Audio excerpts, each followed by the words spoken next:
what's up? Welcome back to Joy Rock. And today, Femi's with me again. So we're finishing out this whole healthy relationship love type thing.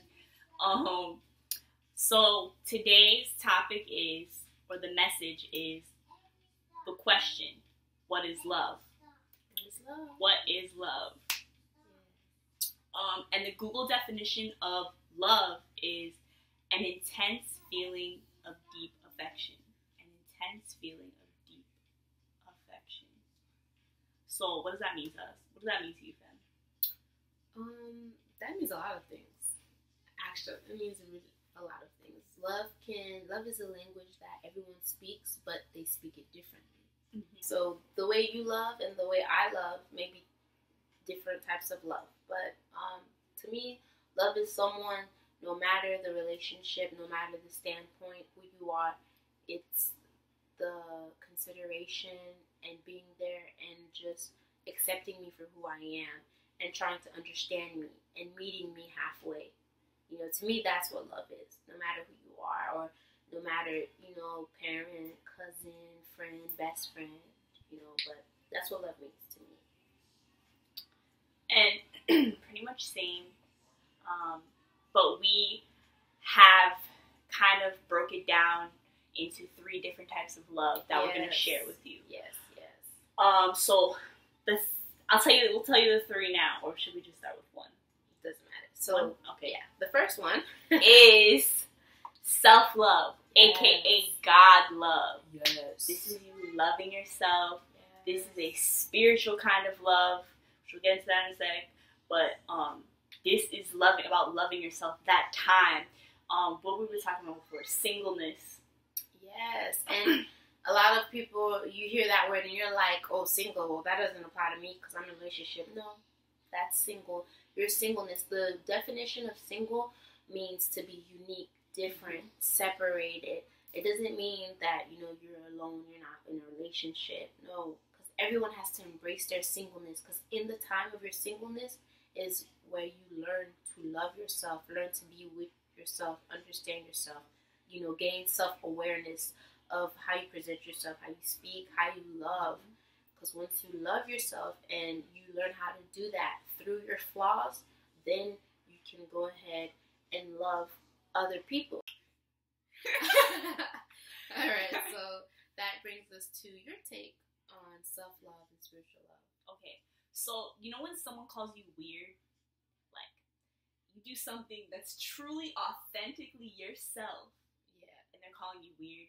Weird is a compliment, guys. Weird is a good thing, because that means you're being yourself. That means that you were loving on yourself in that moment. Facts. So that's self-love. That's a God love. Showing that same thing in front of somebody, or sharing that type of moment with another person, brings us to relational love, which is after loving yourself in that spiritual, intimate time, you can do it with other people. Yes. And, and so this is our second one, relational love. And with relational love, we broke it down into intimacies. So there's 3 intimacies, yes. And the first one is spiritual intimacy, because no matter where, you have to bring that with you into a relationship. If you're going into a relationship, you need spiritual love down. You need to know God is first. God is first in your relationship. God is first in marriage. God is first in your life. So it starts with you. Yes. So here's the intimacies. You guys know spiritual. Then there's emotional. And then there's physical. And physical as in not sexual. Yeah. Okay, so emotional. Well, you have to have self-love intact and spiritual love intact before you can move on into emotional, because you could respond badly to someone that was just trying to love on you, but because you didn't know how to respond, you couldn't check your emotion. You didn't check your emotions. You weren't self-aware of how you're behaving. That person could take that in the wrong way, and it's like, wow, like I thought that person loved me. I thought that person understood me. So, emotionally, you have to be intact with yourself. You have to know how you're going to react. how this makes you feel, how when someone says this, how you should react. And you should also apply to yourself that the way you react, it should, no matter what, try to be positive. But also be you. If it's something that hurts you, that offended you, do it, say it genuinely. Like, hey, that, what you said, that wasn't right. Yes, and because you said that, that's why I want to go back real quick to spiritual intimacy. Spiritual intimacy is, once you learn that with yourself, you will genuinely know how to react in a kind, God-like way to a situation or to the person. Because sometimes a person may be acting crazy and you may feel like it's towards you. And this could be like your child, if it's a parent-child situation, or boyfriend-girlfriend, or husband-wife, best friend, Like, it's just about, that teaches you about what are these fruits, God-like, your God-like part of you. How are you going to respond? What is your heart? How's your heart? Because your feelings and your emotions, your feelings can lie to you. Let me Big facts.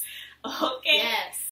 Yeah, so when you're intact with your emotional and spiritual, love, you're gonna be aware of when your feelings are lying to you. Because if you genuinely learn how to deal with that within yourself, you're gonna say like, yo, like, that didn't sound right. So when that emotion that you're feeling, when it's wrong, and then that can stop you from offending someone that you do love, that you do care about. You'll stop that. You could avoid that completely. But it just all goes back to being intact with yourself, your self-love, and your emotional love. Do you want to tell that story about? Because it's a good time to bring up that also. Guys, throughout these things, before we even get to physical, because sexual and affection and all those things, all these intimacies, they all bring about a level of pain. Like, pain is for your purpose. Pain is something that's got to be part of your life, because that's how God teaches us how to love. Love is a test. Yeah, exactly. Love is a test. Yeah. And so it would be a good time for you to tell that story that you were telling me about why she, because yesterday I also was in traffic and she was in traffic. I don't know why my traffic, it was because cars or whatever, accidents. But this accident she was talking about is a good example of reaction and self-love, spiritual, like it comes all back from this. So go ahead, Fem. So I go to school. I go to Florida Atlantic University, and I don't live in Boca, so I have to drive to Boca. So on my way to school, traffic, normal. We have morning traffic, fine. But I leave 6:30. I'm on the I-95 at 6:30. I do not get off the I-95 until, I want to say, 8:50, 9 o'clock. And because there was traffic, 2 hours, I was stuck on there for 2 hours because there was a shooting on the I-95. So they were, trying to get everybody off and trying to, control the scene and manage everything. But the night before, there was a shooting in Delray because this guy got killed. They didn't know who did it yet, but, from picking up resources and finding things out, they knew it was a conflict of relationship. Some guy went after another guy that was cheating, with his girlfriend, right? So the reason why I was stuck on the I-95 for 2 hours because the same guy that went and killed the other guy shot his girlfriend on the I-95 because he wasn't satisfied. He was hurt. He was betrayed because she cheated on him with the other guy. But, killing him wasn't enough. So he shot her in the back of the head on the I-95. So that's why I was stuck on the I-95 for 2 hours with my kids in the car. Like, it's crazy how, his self-love wasn't intact. Because if his self-love was intact, imagine he would have realized that he deserves better than that. She cheated, all right, fine. Let me walk the other way because you don't deserve me. But he was in pain, and he didn't react the proper way. He felt that thinking he was just using his feelings. Yeah, and his automatic feeling was to pop, was aggression, was anger. Yeah, anger. And that's sad, you know, and condolences out to that family and friends and that are going through that right now. But that's a perfect example of your reactions, because the way people love you won't always be the response you want. The way you love, you won't get that love back. It's life. Yup. And again, guys, it all goes back to spiritual self-love, God love, whichever way you want to use it. Yeah. Because if he really loved himself, God uses unconditional forgiveness to love us. And he uses unconditional kindness, unconditional, gentleness. Yes, because we're on earth, we're going to go through pain. Yeah. We're going to go through lots of pain, but the pain is growth. It's not really pain, it's growth. It's growth. Yeah, you got to face it, get up, go get the next one. It happens. That's what happens. And also, it's okay, like, if you were in, like, right now we're talking about, like, intimate relationships, boyfriend, girlfriend, spouse. Or, yeah. Mm-hmm. Or even best friends, friendship. Yeah. Yeah, relational love. On an emotional level, it's important to understand that nothing's personal. Nothing is truly personal. We take life so seriously. Sometimes where we take it upon ourselves. And this is the message of the year, but honestly, it is how you react to what somebody, because like I said, like sometimes somebody's venting to you because they want to, just share, and listening is important in relational with because everybody's expressing themselves. Mm-hmm. So when somebody feels like you weren't listening to them, they still feel like they haven't shared. They still feel, and that's where self-love also comes back in. Like, you gotta be okay with it. It's part of your reaction. It's part of what happens. And then again, you will find those people who will listen. You will get back. Relationships are hard. Any type of relationship. Any relationship. Yeah. Definitely. So that's relational, and then the last is physical, and not sexual. Yeah, physical, non-sexual. Physical intimacy with affection. Yeah. General affection. How you love your kids. Yes, giving them a hug, or when someone just lost lost a spouse or lost a loved one, mm-hmm. That comfort, a hug, or a hand on the back, or just letting someone know that you're there for them. That physical love, it matters. Mm-hmm. It definitely does. And like kids, I babysit, and Demi has her kids, and she also babysits. So you used to babysit. Yeah. And it's so cool what they teach you, because they're born with no limits. Like, they're born fearless kids, all kids, and then fear is only taught,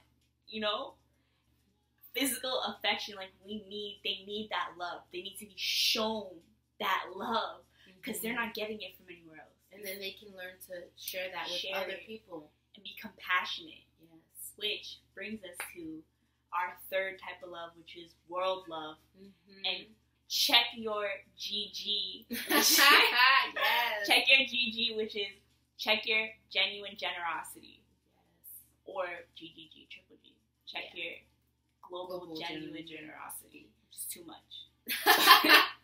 Yeah. So your genuine generosity. It's your attitude. How's your attitude? Goes all back to your self-love. But then, how you treat people in general. People that you don't know. People that you don't live with. That you don't see. That you don't see. It's one thing, getting it to the people that are closest to you. They're there for a reason, and you're in front of them for a reason. But when you're out there in the world and strangers, you don't know how much little love they've experienced, or how much love they've experienced. Or they probably experienced no love.